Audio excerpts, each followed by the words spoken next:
Trafalgar, por Benito Pérez Galdós, número 7. A la mañana siguiente se me preparaba una gran sorpresa, y a mi ama el más fuerte berrinche que creo tuvo en su vida. Cuando me levanté vi que don Alonso estaba amabilísimo y su esposa más irritada que de costumbre.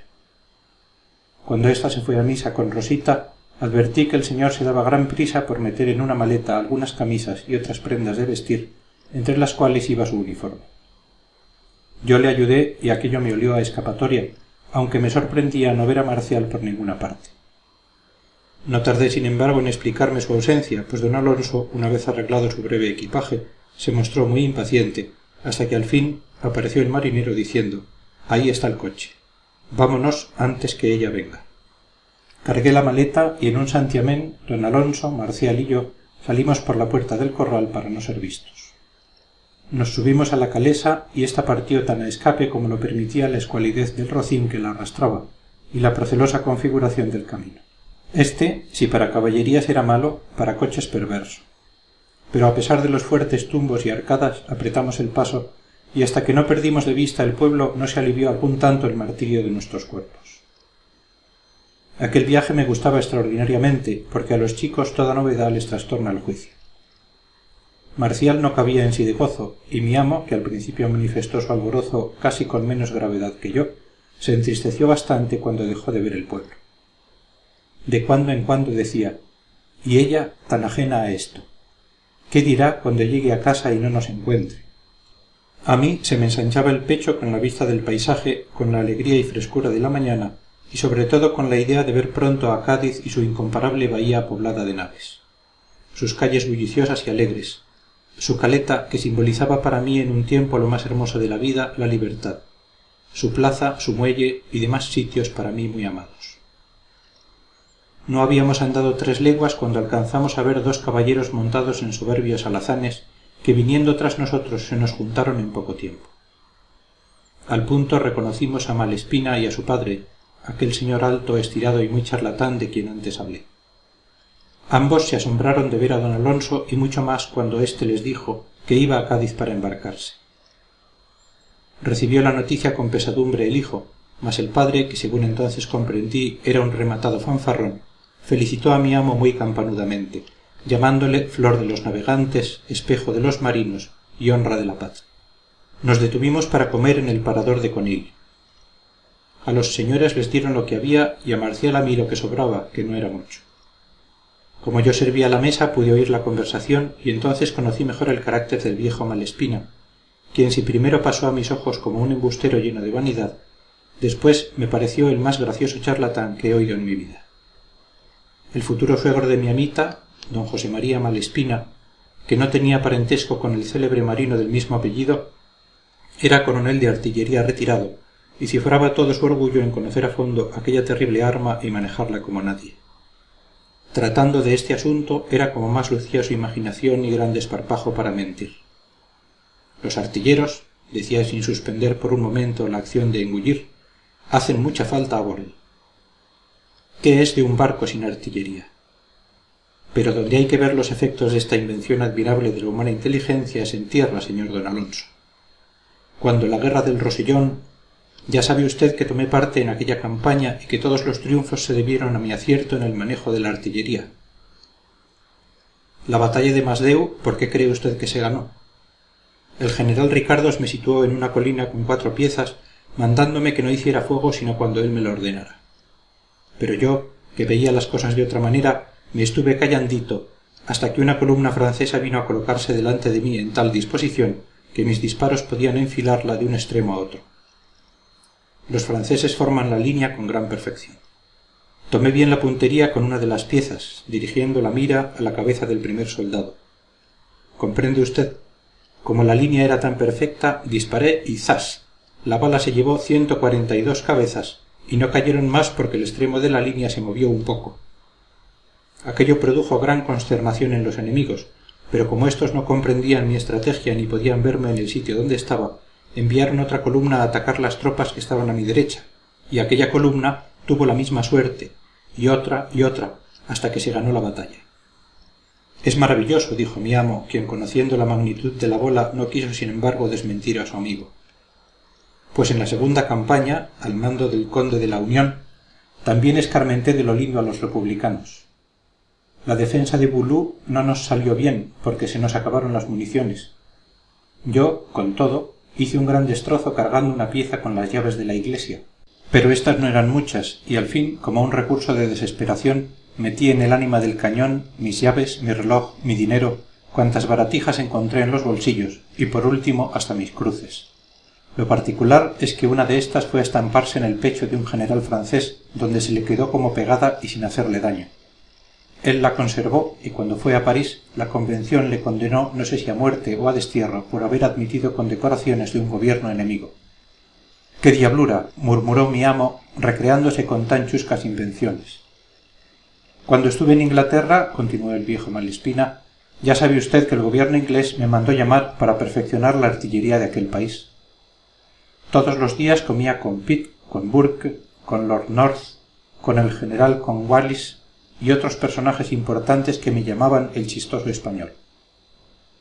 Recuerdo que una vez estando en palacio me suplicaron que les mostrase cómo era una corrida de toros, y tuve que capear, picar y matar una silla, lo cual divirtió mucho a toda la corte, especialmente al rey Jorge III, quien era muy amigote mío y siempre me decía que le mandase a buscar a mi tierra aceitunas buenas.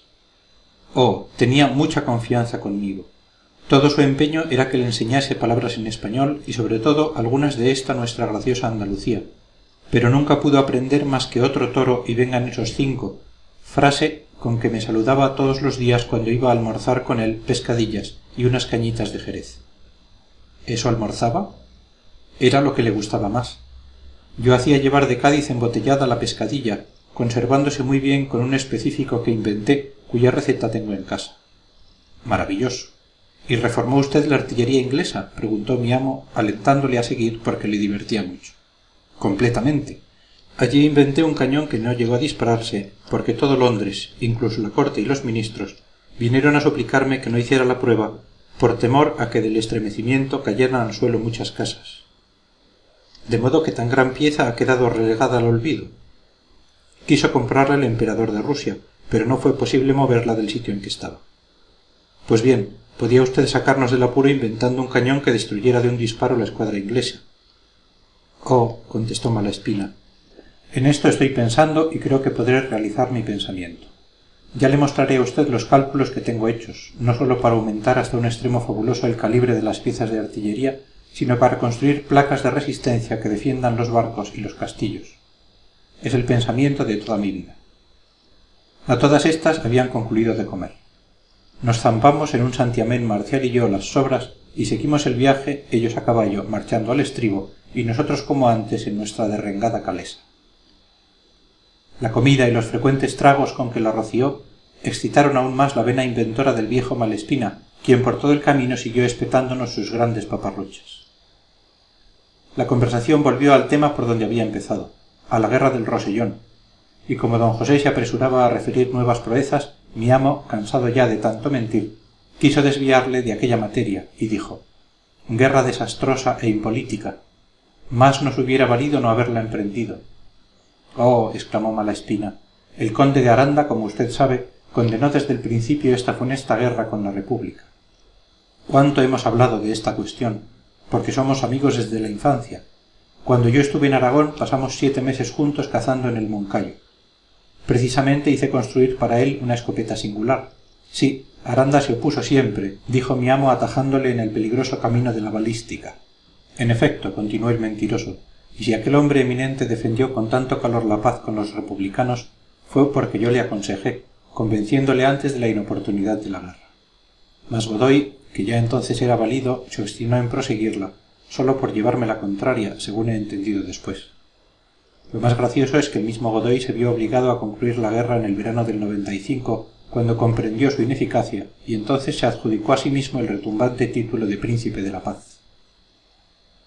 Qué faltos estamos, amigo don José María, dijo mi amo, de un buen hombre de estado a la altura de las circunstancias, un hombre que no nos entrometa en guerras inútiles y mantenga incólume la dignidad de la corona. Pues cuando yo estuve en Madrid el año último, prosiguió el embustero, me hicieron proposiciones para desempeñar la Secretaría de Estado. La reina tenía gran empeño en ello, y el rey no dijo nada. Todos los días le acompañaba al Pardo para tirar un par de tiros. Hasta el mismo Godoy se hubiera conformado conociendo mi superioridad, y si no, no me habría faltado un castillito donde encerrarle para que no me diera qué hacer. Pero yo rehusé, prefiriendo vivir tranquilo en mi pueblo, y dejé los negocios públicos en manos de Godoy. Ahí tiene usted un hombre cuyo padre fue mozo de mulas en la dehesa que mi suegro tenía en Extremadura. No sabía, dijo don Alonso. Aunque hombre oscuro, yo creí que el príncipe de la paz pertenecía a una familia de hidalgos de escasa fortuna, pero de buenos principios. Así continuó el diálogo, el señor Malespina soltando unas bolas como templos y mi amo oyéndolas con santa calma, pareciendo unas veces enfadado y otras complacido de escuchar tanto disparate. Si mal no recuerdo, también dijo don José María que había aconsejado a Napoleón el atrevido hecho del 18 Brumario. Con estas y otras cosas nos anocheció en Chiclana, y mi amo, atrozmente quebrantado y molido a causa del movimiento del fementido Calesí, se quedó en dicho pueblo, mientras los demás siguieron, deseosos de llegar a Cádiz en la misma noche. Mientras cenaron, endilgó Malespina nuevas mentiras, y pude observar que su hijo las oía con pena, como abochornado de tener por padre el más grande embustero que crió la tierra. Despidiéronse ellos, nosotros descansamos hasta el día siguiente por la madrugada, hora en que proseguimos nuestro camino, y como éste era mucho más cómodo y expedito desde Chiclana a Cádiz que el tramo recorrido, llegamos al término de nuestro viaje a eso de las 11 del día, sin novedad en la salud y con el alma alegre. Fin del número 7. Trafalgar, por Benito Pérez Galdós, número 8. No puedo describir el entusiasmo que despertó en mi alma la vuelta a Cádiz. En cuanto pude disponer de un rato de libertad, después que mi amo quedó instalado en casa de su prima, salí a las calles y corrí por ellas sin dirección fija, embriagado con la atmósfera de mi ciudad querida. Después de ausencia tan larga, lo que había visto tantas veces embelesaba mi atención como cosa nueva y extremadamente hermosa. En cuantas personas encontraba al paso veía un rostro amigo, y todo era para mí simpático y risueño. Los hombres, las mujeres, los viejos, los niños, los perros, hasta las casas, pues mi imaginación juvenil observaba en ello no sé qué de personal y animado. Se me representaban como seres sensibles. Parecíame que participaban del general contento por mi llegada, remedando en sus balcones y ventanas las facciones de un semblante alborozado. Mi espíritu veía reflejar en todo lo exterior su propia alegría. Corría por las calles con gran ansiedad, como si en un minuto quisiera verlas todas. En la plaza de San Juan de Dios compré algunas golosinas, más que por el gusto de comerlas, por la satisfacción de presentarme regenerado ante las vendedoras, a quienes me dirigí como antiguo amigo, reconociendo algunas como favorecedoras en mi anterior miseria y a otras como víctimas aún no aplacadas de mi inocente afición al merodeo. Las más no se acordaban de mí, pero algunas me recibieron con injurias recordando las proezas de mi niñez y haciendo comentarios tan chistosos sobre mi nuevo empaque y la gravedad de mi persona que tuve que alejarme a toda prisa, no sin que lastimaran mi decoro algunas cáscaras de frutas lanzadas por experta mano contra mi traje nuevo. Como tenía la conciencia de mi formalidad, estas burlas más bien me causaron orgullo que pena. Recorrí luego la muralla y conté todos los barcos fondeados a la vista. Hablé con cuantos marineros hallé al paso, diciéndoles que yo también iba a la escuadra, y preguntándoles con tono muy enfático si había recalado la escuadra de Nelson. Después les dije que Mr. Corneta era un cobarde, y que la próxima función sería buena. Llegué por fin a la caleta y allí mi alegría no tuvo límites. Bajé a la playa y quitándome los zapatos, salté de peñasco en peñasco. Busqué a mis antiguos amigos de ambos sexos, mas no encontré sino muy pocos. Unos eran ya hombres y habían abrazado mejor carrera, otros habían sido embarcados por la leva y los que quedaban apenas me reconocieron. La movible superficie del agua despertaba en mi pecho sensaciones voluptuosas. Sin poder resistir la tentación y compelido por la misteriosa atracción del mar, cuyo elocuente rumor me ha parecido siempre, no sé por qué, una voz que solicita dulcemente en la bonanza o llama con imperiosa cólera en la tempestad, me desnudé a toda prisa y me lancé en él como quien se arroja en los brazos de una persona querida. Nadé más de una hora experimentando un placer indecible, y vistiéndome luego seguí mi paseo hacia el barrio de la Viña, en cuyas edificantes tabernas encontré algunos de los más célebres perdidos de mi glorioso tiempo. Hablando con ellos, yo me las echaba de hombre de pro, y como tal gasté en obsequiarles los pocos cuartos que tenía. Preguntéles por mi tío, mas no me dieron noticia alguna de su señoría. y luego que hubimos charlado un poco me hicieron beber una copa de aguardiente que al punto dio con mi pobre cuerpo en tierra. Durante el periodo más fuerte de mi embriaguez creo que aquellos tunantes se rieron de mí cuanto les dio la gana, pero una vez me serené un poco salí avergonzadísimo de la taberna.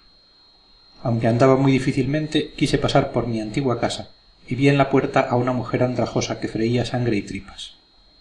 Conmovido en presencia de mi morada natal, no pude contener el llanto, lo cual, visto por aquella mujer sin entrañas, se le figuró burla o estratagema para robarle sus frituras. Tuve por tanto que librarme de sus manos con la ligereza de mis pies, dejando para mejor ocasión el desahogo de mis sentimientos. Quise ver después la catedral vieja, a la cual se refería uno de los más tiernos recuerdos de mi niñez, y entré en ella. Su recinto me pareció encantador, y jamás he recorrido las naves de templo alguno con tan religiosa veneración. Creo que me dieron fuertes ganas de rezar, y que lo hice en efecto, arrodillándome en el altar donde mi madre había puesto un exvoto por mi salvación. El personaje de cera que yo creía en mi perfecto retrato estaba allí colgado, y ocupaba su puesto con la gravedad de las cosas santas, pero se me parecía como un huevo a una castaña. Aquel muñequito que simbolizaba la piedad y el amor materno me infundía sin embargo el respeto más vivo. Recé un rato de rodillas acordándome de los padecimientos y de la muerte de mi buena madre, que ya gozaba de Dios en el cielo. Pero como mi cabeza no estaba buena a causa de los vapores del maldito aguardiente, al levantarme me caí, y un sacristán empedernido me puso bonitamente en la calle. En pocas zancadas me trasladé a la del Fideo, donde residíamos, y mi amo, al verme entrar, me reprendió por mi larga ausencia. Si aquella falta hubiera sido cometida ante doña Francisca no me habría librado de una fuerte paliza, pero mi amo era tolerante y no me castigaba nunca, quizás porque tenía la conciencia de ser tan niño como yo. Habíamos ido a residir en casa de la prima de mi amo, la cual era una señora, a quien el lector me permitirá describir con alguna prolijidad, por ser tipo que lo merece. Doña Flora de Cisniega era una vieja que se empeñaba en permanecer joven. Tenía más de 50 años, pero ponía en práctica todos los artificios imaginables para engañar al mundo, aparentando la mitad de aquella cifra aterradora. Decir cuánto inventaba la ciencia y el arte en armónico consorcio para conseguir tal objeto no es empresa que corresponde a mis escasas fuerzas. Enumerar los rizos, moñas, lazos, trapos, adobos, bermellones, aguas y demás extraños cuerpos que concurrían a la grande obra de su monumental restauración fatigaría más la diestra fantasía. Quédese esto, pues, para las plumas de los novelistas, si es que la historia, buscadora de las grandes cosas, no se apropia tan hermoso asunto. Respecto a su físico, lo más presente que tengo es el conjunto de su rostro, en el que parecían haber puesto su Rosicler todos los pinceles de las academias presentes y pretéritas.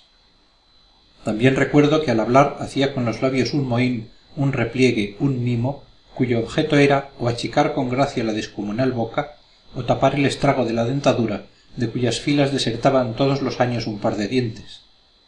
Pero aquella supina estratagema de la presunción era tan poco afortunada que antes la afeaba que la embellecía.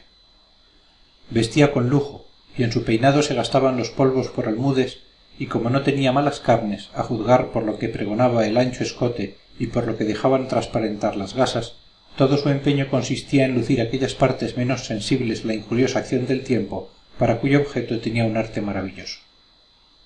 Era doña Flora persona muy prendada de las cosas antiguas, muy devota, aunque no con la santa piedad de mi doña Francisca, y grandemente se diferenciaba de mi ama, pues así como ésta aborrecía las glorias navales, aquella era entusiasta por todos los hombres de guerra en general y por los marinos en particular.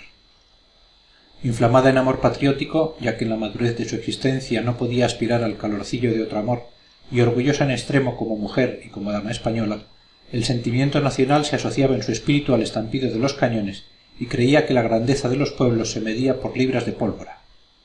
Como no tenía hijos, ocupaba en su vida los chismes de vecinos, traídos y llevados en pequeño círculo por 2 o 3 cotorrones como ella, y se distraía también con su sistemática afición a hablar de las cosas públicas. Entonces no había periódicos, y las ideas políticas, así como las noticias, circulaban de viva voz, desfigurándose entonces más que ahora, porque siempre fue la palabra más mentirosa que la imprenta. En todas las ciudades populosas, y especialmente en Cádiz, que era entonces la más culta, había muchas personas desocupadas que eran depositarias de las noticias de Madrid y París, y las llevaban y traían diligentes vehículos, enorgulleciéndose con una misión que les daba gran importancia. Algunos de estos, a modo de vivientes periódicos, concurrían a casa de aquella señora por las tardes, y esto, además del buen chocolate y mejores bollos, traía a otros ansiosos de saber lo que pasaba. Doña Flora, ya que no podía inspirar una pasión formal, ni quitarse de encima la gravosa pesadumbre de sus 50 años, no hubiera trocado aquel papel por otro alguno, pues el centro general de las noticias casi equivalía en aquel tiempo a la majestad de un trono. Doña Flora y doña Francisca se aborrecían cordialmente, como comprenderá quien considere el exaltado militarismo de la una y el pacífico apocamiento de la otra. Por esto, hablando con su primo en el día de nuestra llegada, le decía la vieja: «Si tú hubieras hecho caso siempre de tu mujer, todavía serías guardia marina. ¡Qué carácter! Si yo fuera hombre y casado con mujer semejante, reventaría como una bomba.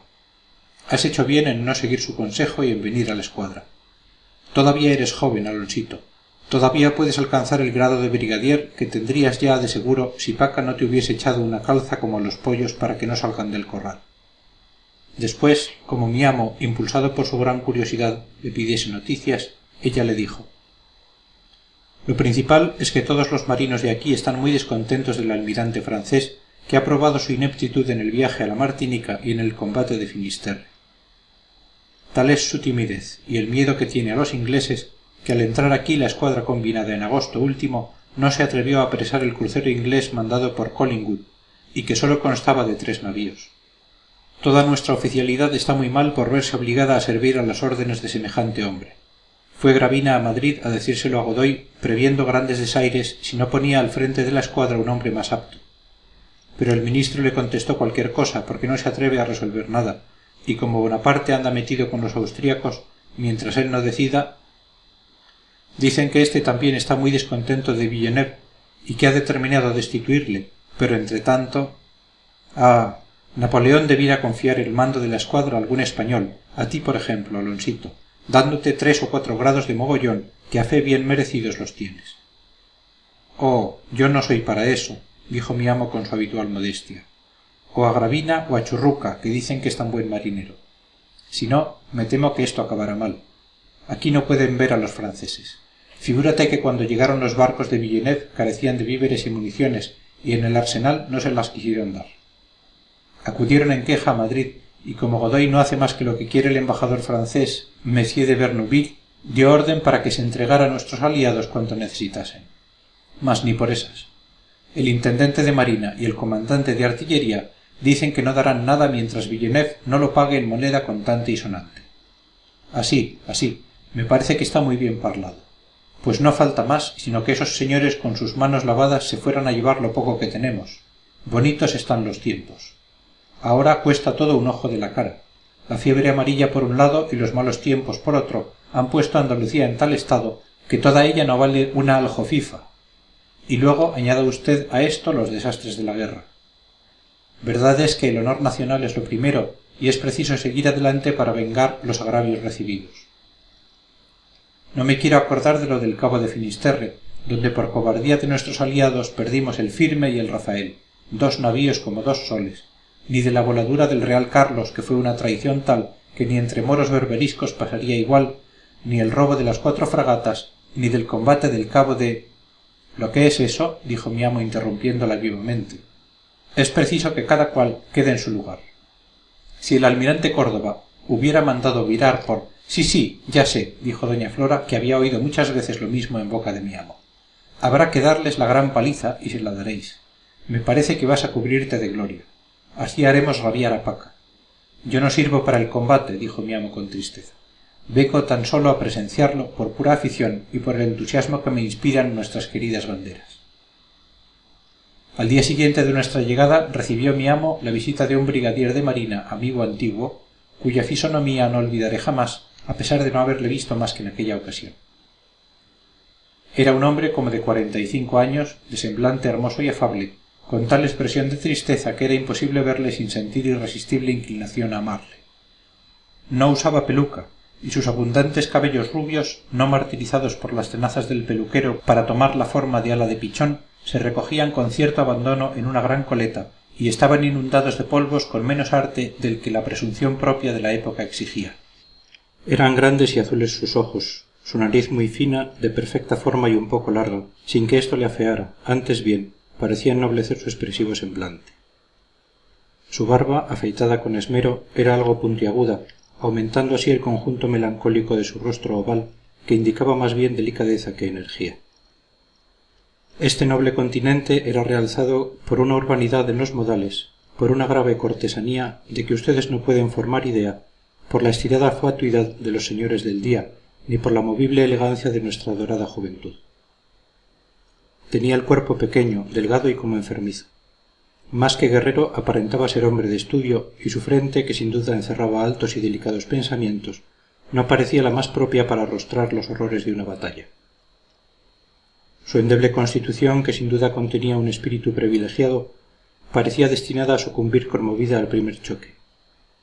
Y sin embargo, según después supe, aquel hombre tenía tanto corazón como inteligencia. Era Churruca. El uniforme del héroe demostraba, sin ser viejo ni raído, algunos años de honroso servicio. Después, cuando le oí decir, por cierto sin tono de queja, que el gobierno le debía 9 pagas, le expliqué aquel deterioro. Mi amo le preguntó por su mujer, y de su contestación deduje que se había casado poco antes, por cuya razón le compadecí, pareciéndome muy atroz que se le mandara al combate en tan felices días.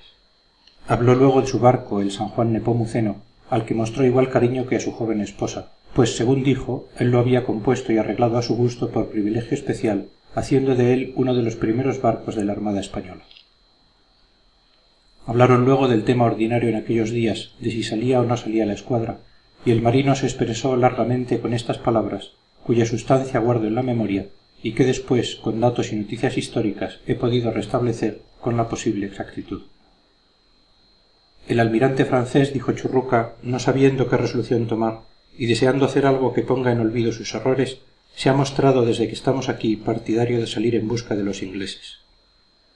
El 8 de octubre escribió a Gravina, diciéndole que deseaba celebrar a bordo del Bucentauro un consejo de guerra para acordar lo que fuera más conveniente. En efecto, Gravina acudió al consejo llevando al teniente general Álava, a los jefes de escuadra Escaño y Cisneros, al brigadier Galiano y a mí. De la escuadra francesa estaban los almirantes Dumanoir y Magon, y los capitanes de navío Cosmao, Maistral, Villiegris y Prigny. Habiendo mostrado a Villeneuve el deseo de salir, nos opusimos todos los españoles. La discusión fue muy viva y acalorada, y Alcalá Galiano cruzó con el almirante Magón palabras bastante duras, que ocasionarán un lance de honor si antes no les ponemos en paz. Mucho disgustó a Villeneuve nuestra oposición, y también en el calor de la discusión dijo frases descompuestas, a que contestó Gravina del modo más enérgico. Es curioso el empeño de esos señores de hacerse a la mar en busca de un enemigo poderoso, cuando en el combate de Finisterre nos abandonaron quitándonos la ocasión de vencer si nos auxiliaran a tiempo.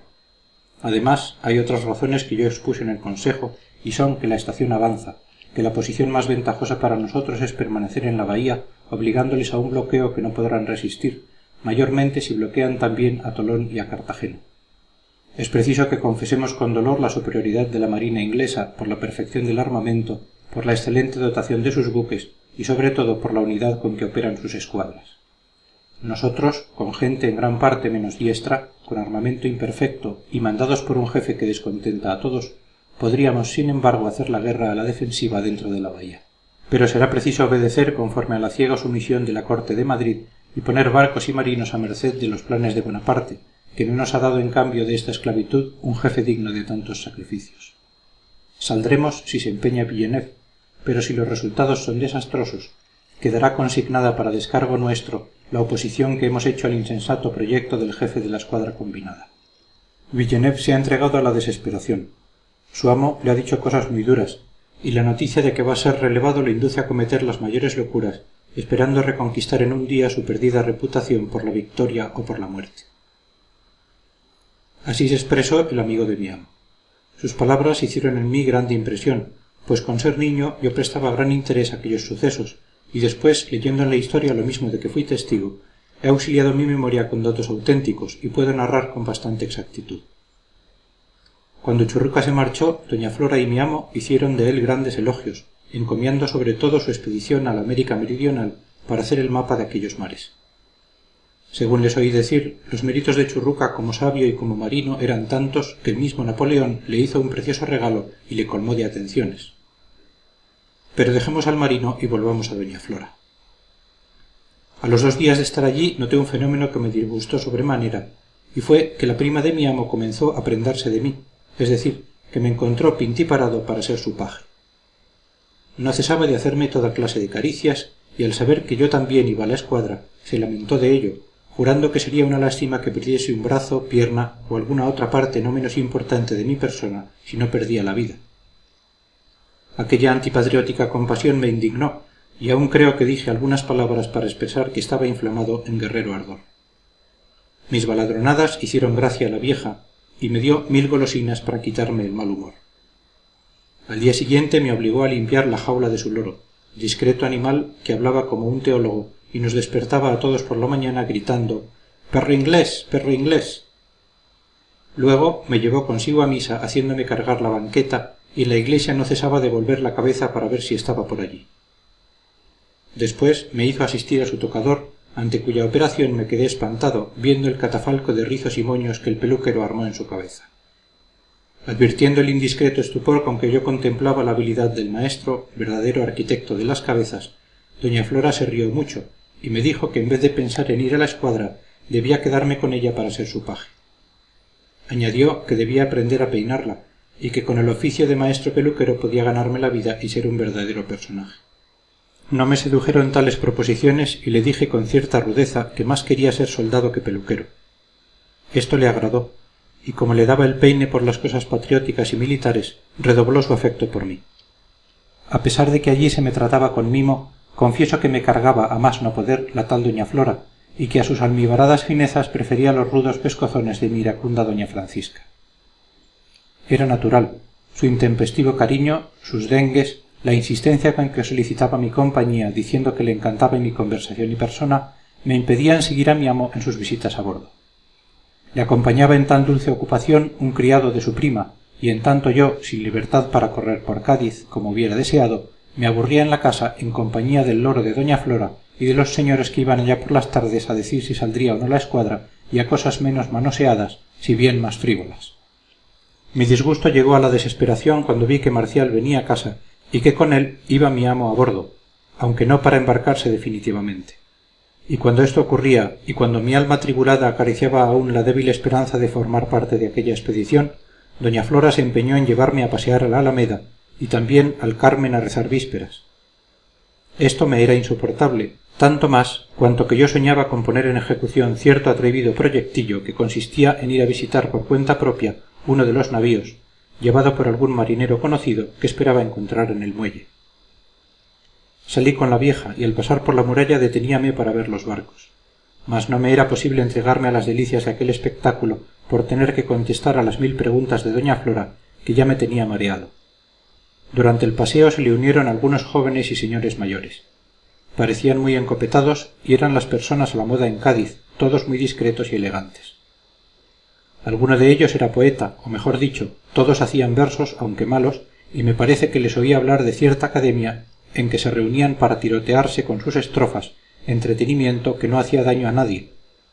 Como yo observaba todo, me fijé en la extraña figura de aquellos hombres, en sus afeminados gestos y sobre todo en sus trajes, que me parecieron extravagantísimos. No eran muchas las personas que vestían de aquella manera en Cádiz, y pensando después en la diferencia que había entre aquellos arreos y los ordinarios de la gente que yo había visto siempre, comprendí que consistía en que éstos vestían a la española y los amigos de doña Flora conforme a la moda de Madrid y de París. Lo que primero atrajo mis miradas fue la extrañeza de sus bastones, que eran unos garrotes retorcidos y con gruesísimos nudos. No se les veía la barba porque la tapaba la corbata, especie de chal, que dando varias vueltas alrededor del cuello y prolongándose ante los labios, formaba una especie de cesta, una bandeja, o más bien vacía, en que descansaba la cara. El peinado consistía en un artificioso desorden, y más que con peine parecía que se lo habían aderezado con una escoba. Las puntas del sombrero les tocaban los hombros. Las casacas, altísimas de talle, casi barrían el suelo con sus faldones. Las botas terminaban en punta. De los bolsillos de su chaleco pendían multitud de dijes y sellos. Sus calzones listados se atacaban a la rodilla con un enorme lazo, y para que tales figuras fueran completos mamarrachos, Todos llevaban un lente que durante la conversación acercaban repetidas veces al ojo derecho, cerrando el siniestro, aunque en entrambos tuvieran muy buena vista. La conversación de aquellos personajes versó sobre la salida de la escuadra, alternando con este asunto la relación de no sé qué baile o fiesta que ponderaron mucho, siendo uno de ellos objeto de grandes alabanzas por lo bien que hacía trenzas con sus ligeras piernas bailando la gavota.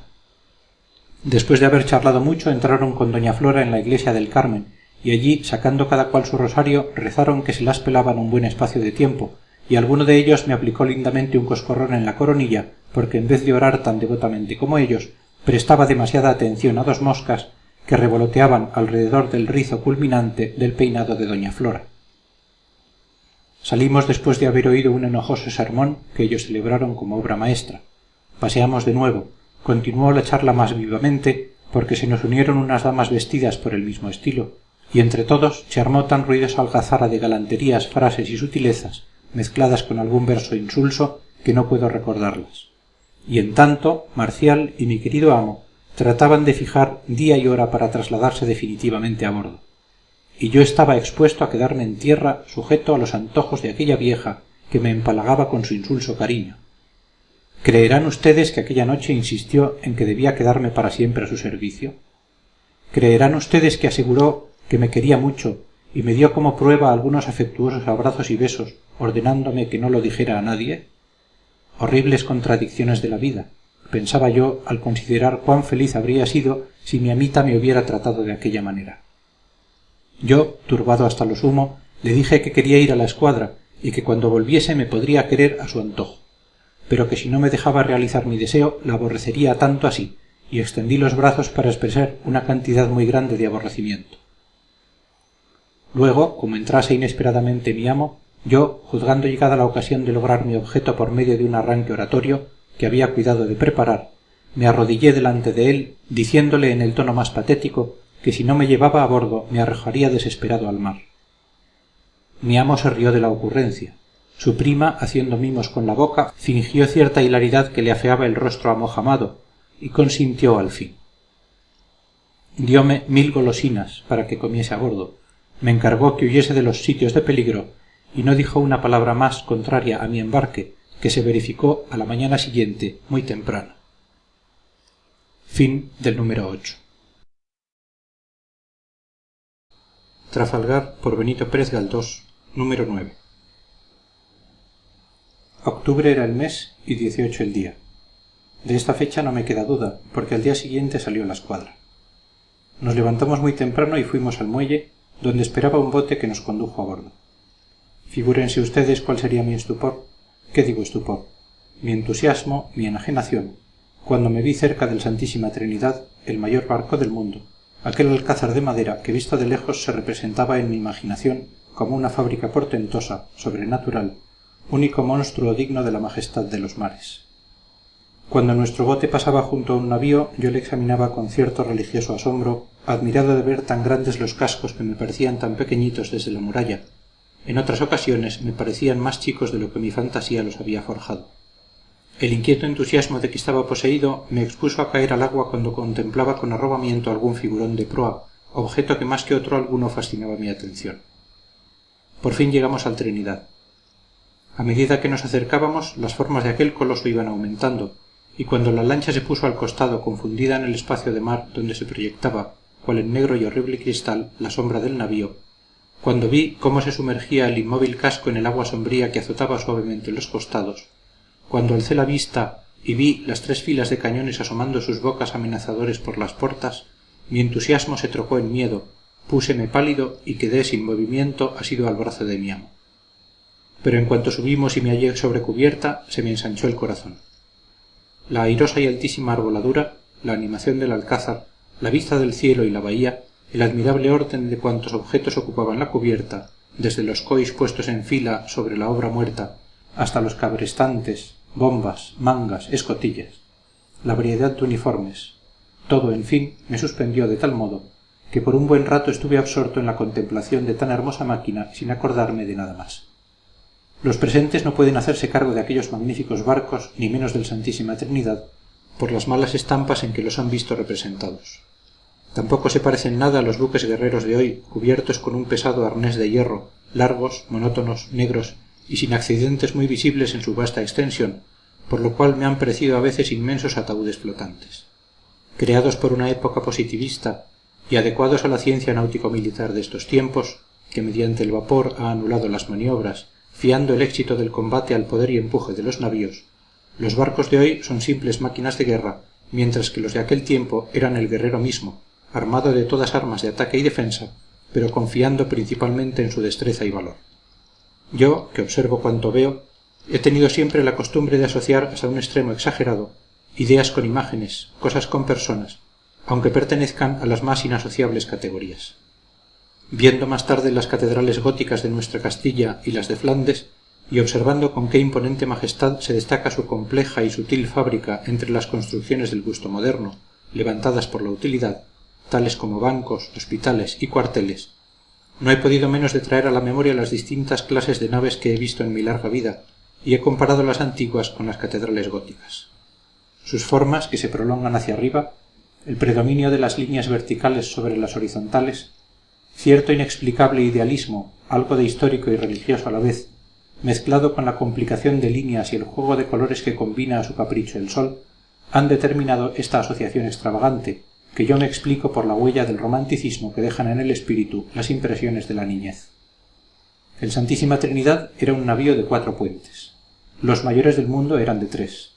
Aquel coloso, construido en La Habana con las más ricas maderas de Cuba en 1769, contaba 36 cañones de honrosos servicios. Tenía 220 pies, 61 metros, de eslora, es decir, de popa a proa, 58 pies de manga, ancho, y 28 de puntal, altura desde la quilla a la cubierta, dimensiones extraordinarias que entonces no tenía ningún buque del mundo. Sus poderosas cuadernas, que eran un verdadero bosque, sustentaban 4 pisos. En sus costados, que eran fortísimas murallas de madera, se habían abierto al construirlo 116 troneras. Cuando se le reformó, agrandándolo en 1796, se le abrieron 130, y artillado de nuevo en 1805, tenía sobre sus costados, cuando yo le vi, 140 bocas de fuego, entre cañones y carronadas.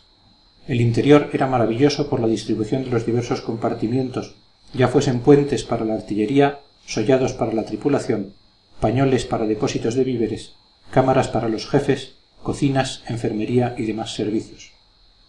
Me quedé absorto recorriendo las galerías y demás escondrijos de aquel escorial de los mares.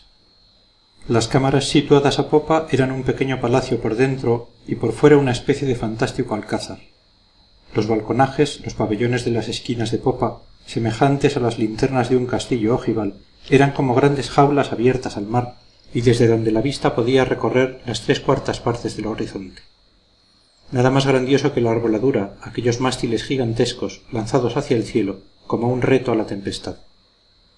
Parecía que el viento no había de tener fuerza para impulsar sus enormes gavias. La vista se mareaba y se perdía contemplando la inmensa madeja que formaban en la arboladura los obenques, estáis, brazas, burdas, amantillos y drizas que servían para sostener y mover el velamen. Yo estaba absorto en la contemplación de tanta maravilla cuando sentí un fuerte golpe en la nuca. Creí que era el palo mayor que se me había caído encima. Volví la vista atontado y lancé una exclamación de horror al ver a un hombre que me tiraba de las orejas como si quisiera levantarme en el aire. Era mi tío. «¿Qué buscas tú aquí, lombriz?», me dijo en el suave tono que le era habitual. «¿Quieres aprender el oficio?». «Oye, Juan», añadió dirigiéndose a un marinero de feroz aspecto, «súbeme a este galápago a la verga mayor para que se pasee por ella». Yo eludí como pude el compromiso de pasear por la verga y le expliqué con la mayor cortesía que hallándome al servicio de don Alonso Gutiérrez de Cisniega había venido a bordo en su compañía. 3 o 4 marineros, amigos de mi simpático tío, quisieron maltratarme, por lo que resolví alejarme de tan distinguida sociedad y me marché a la cámara en busca de mi amo. Los oficiales hacían su tocado, no menos difícil a bordo que en tierra, y cuando yo veía a los pajes ocupados en empolvar las cabezas de los héroes a quienes servían, me pregunté si aquella operación no era la menos a propósito dentro de un buque, donde todos los instantes son preciosos y donde estorba siempre todo lo que no sea de inmediata necesidad para el servicio. Pero la moda era entonces tan tirana como ahora, y aun en aquel tiempo imponía de un modo apremiante sus enfadosas ridiculeces. Hasta el soldado tenía que emplear un tiempo precioso en hacerse el coleto. Pobres hombres. Yo les vi puestos en fila unos tras otros, arreglando cada cual el coleto del que tenía delante, medio ingenioso que remataba la operación en poco tiempo. Después se encasquetaban el sombrero de pieles, pesada mole, cuyo objeto nunca me pude explicar, y luego iban a sus puestos si tenían que hacer guardia o a pasearse por el combés si estaban libres de servicio. Los marineros no usaban aquel ridículo apéndice capilar, y su sencillo traje me parece que no se ha modificado mucho desde aquella fecha. En la cámara mi amo hablaba acaloradamente con el comandante del buque, don Francisco Javier de Uriarte, y con el jefe de escuadra, don Baltasar Hidalgo de Cisneros. Según lo poco que oí, no me quedó duda de que el general francés había dado orden de salida para la mañana siguiente. Esto alegró mucho a Marcial, que junto con otros viejos marineros en el castillo de proa disertaba ampulosamente sobre el próximo combate. Tal sociedad me agradaba más que la de mi interesante tío, porque los colegas de medio hombre no se permitían bromas pesadas con mi persona. Esta sola diferencia hacía comprender la diversa procedencia de los tripulantes, pues mientras unos eran marineros de pura raza, llevados allí por la matrícula o enganche voluntario, los otros eran gente de leva, casi siempre holgazana, díscola, de perversas costumbres y mal conocedora del oficio. Con los primeros hacía yo mejores migas que con los segundos, y asistía a todas las conferencias de Marcial. Si no temiera cansar al lector, le referiría la explicación que éste dio de las causas diplomáticas y políticas de la guerra, parafraseando del modo más cómico posible lo que había oído algunas noches antes de boca de Malespina en casa de mis amos. Por él supe que el novio de mi amita se había embarcado en el Nepomuceno. Todas las conferencias terminaban en un solo punto, el próximo combate. La escuadra debía salir al día siguiente. ¡Qué placer! Navegar en aquel gigantesco barco, el mayor del mundo, presenciar una batalla en medio de los mares, ver cómo era la batalla y cómo se disparaban los cañones y cómo se apresaban los buques enemigos. ¡Qué hermosa fiesta! Y luego volver a Cádiz cubiertos de gloria, decir a cuantos quisieran oírme, yo estuve en la escuadra, lo vi todo. Decírselo también a mi amita contándole la grandiosa escena y excitando su atención, su curiosidad, su interés. Decirle también, yo me hallé en los sitios de mayor peligro y no temblaba por eso. Ver cómo se altera, cómo palidece y se asusta oyendo referir los horrores del combate y luego mirar con desdén a todos los que digan, contad, Gabrielillo, esa cosa tan tremenda. Oh, esto era de lo que más necesitaba mi imaginación para enloquecer. Digo francamente que en aquel día no me hubiera cambiado por Nelson. Amaneció el 19, que fue para mí felicísimo, y no había aún amanecido cuando yo estaba en el alcázar de popa con mi amo, que quiso presenciar la maniobra. Después del baldeo comenzó la operación de elevar el buque. Se izaron las grandes gavias y el pesado molinete, girando con su agudo chirrido, arrancaba la poderosa áncora del fondo de la bahía. Corrían los marineros por las vergas, manejaban otros las brazas, prontos a la voz del contramaestre, y todas las voces del navío, antes mudas, llenaban el aire con espantosa algarabía. Los pitos, la campana de proa, el discorde concierto de 1000 voces humanas mezcladas con el rechinar de los motones, el crujido de los cabos, el trapeo de las velas azotando los palos antes de henchirse impelidas por el viento, todos estos variados sones acompañaron los primeros pasos del colosal navío. Pequeñas olas acariciaban sus costados, y la mole majestuosa comenzó a deslizarse por la bahía sin dar la menor cabezada, sin ningún vaivén de costado, con marcha grave y solemne que sólo podía apreciarse comparativamente observando la traslación imaginaria de los buques mercantes anclados y del paisaje. Al mismo tiempo se dirigía la vista en derredor, y qué espectáculo, Dios mío. 32 navíos, 5 fragatas y 2 bergantines, entre españoles y franceses, colocados delante, detrás y a nuestro costado, se cubrían de velas y marchaban también impelidos por el escaso viento. No he visto mañana más hermosa. El sol inundaba de luz la magnífica rada. Un ligero matiz de púrpura teñía la superficie de las aguas hacia oriente, y la cadena de colinas y lejanos montes que limitaban el horizonte hacia la parte del puerto permanecían aún encendidos por el fuego de la pasada aurora. El cielo limpio apenas tenía algunas nubes rojas y doradas por levante. El mar azul estaba tranquilo, y sobre este mar y bajo aquel cielo las 40 velas, con sus blancos velámenes, emprendían la marcha, formando el más vistoso escuadrón que puede presentarse ante humanos ojos. No andaban todos los bajeles con igual paso. Unos se adelantaban, otros tardaron mucho en moverse. Pasaban algunos junto a nosotros mientras los había que se quedaban detrás. La lentitud de su marcha, la altura de su aparejo cubierto de lona, cierta misteriosa armonía que mis oídos de niño percibían como saliendo de los gloriosos cascos, especie de himno que sin duda resonaba dentro de mí mismo, la claridad del día, la frescura del ambiente, la belleza del mar, que fuera de la bahía parecía agitarse con gentil alborozo a la aproximación de la flota, formaban el más imponente cuadro que puede imaginarse. Cádiz, en tanto, como un panorama giratorio, se escorzaba a nuestra vista presentándonos sucesivamente las distintas facetas de su vasto circuito. El sol, encendiendo los vidrios de sus 1000 miradores, salpicaba la ciudad con polvos de oro, y su blanca mole se destacaba tan limpia y pura sobre las aguas que parecía haber sido creada en aquel momento o sacada del mar como la fantástica ciudad de San Genaro. Vi el desarrollo de la muralla desde el muelle hasta el castillo de Santa Catalina. Reconocí el baluarte de Bonete, el baluarte de Orejón, la caleta, y me llené de orgullo considerando de dónde había salido y dónde estaba. Al mismo tiempo llegaba a mis oídos como música misteriosa el son de las campanas de la ciudad medio despierta, tocando a misa, con esa algazara charlatana de las campanas de un gran pueblo. Ya expresaban alegría como un saludo de buen viaje y yo escuchaba el rumor cual si fuese de humanas voces que nos daban la despedida, ya me parecían sonar tristes y acongojadas anunciándonos una desgracia, y a medida que nos alejábamos, aquella música se iba apagando hasta que se extinguió difundida en el inmenso espacio.